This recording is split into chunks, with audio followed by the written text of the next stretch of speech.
What I'd like to do now is quickly go over the hash table code. And unfortunately, when I say quickly, I really do mean it. We just don't have time to go through every aspect of this, but I want to hit some of the bigger points. So to give you a high-level overview of what this is, I've implemented a hash table that uses linked list chaining to handle collisions. So the hash table has a fill factor of 75%, which means that if more than 75% of the nodes are filled, we're going to grow it. And I just kind of cache the value of the number of things we can store so we don't have to continually do floating point math each time we do an add. And we store the number of things that we have in the table. And this is the actual array that we're storing the values at. Now notice this hash table array class is a class created for this example. And it stores the key value pair, just like the hash table has a key value pair. The hash table array is an array of hash table nodes, and the hash table nodes are a key value pair. The array has a capacity. So when the array is allocated, we allocate the new array, and we assign each index in it to a hash table node. Now this is not something you would do probably in a production environment, because here we're allocating a bunch of objects when we haven't put anything in them yet. We would probably do this as lazily as possible, but I want to keep this example straightforward, so please keep that in mind. The hash table array basically defers all of its behaviors to the array node, and we can do this because we're using chaining, which means the node manages the linked list. And because we pre-allocated everything, I don't need to do null checks anywhere. So when we do add, we get the key, getIndex finds which index the key should go to, and we store the value there. And we're adding the key value pair, not just the value, because in the event of a collision, we don't need to know just the index that the linked list is at, but we need to know which item in the linked list is being looked for. So the key needs to be stored with the value in the chain. Add will always add a new value into the chain. This means that if there's already something in the hash table that has the key provided, it's going to throw. Whereas update will update the value in the hash table. So if there's already a value in the hash table with the key, the value will be updated, and if there's not, we'll throw. Remove, we just pass through to the hash table node. Try get values, just pass through. And then capacity, this is the number of items we could potentially hold, not necessarily the number that are in the array.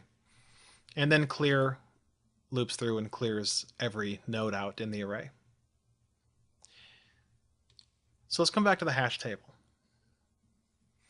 By default, we allocate a hash table with an array capacity of 1,000. So we allocate the array with the initial capacity.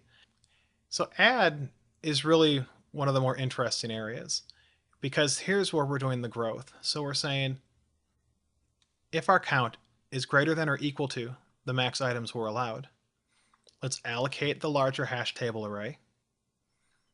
For every node currently in the existing hash table, add that node to the new hash table. Assign the larger array on top of the old array, and then reset our max items at current size so we know what our next grow factor will be.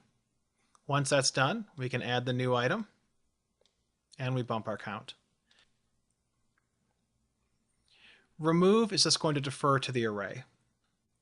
And pretty much every other method in here just defers to the array. So if we look at the array, we saw that it's deferring to the node. So let's go ahead and look at the node, because apparently this is where all the magic happens. So the node, as we expect, because we're doing chaining for our collisions, has a linked list. And it's a linked list of hash table node pairs. Hash table node pair is a very simple key value pair class. It's got a key, it's got a value, and that is it.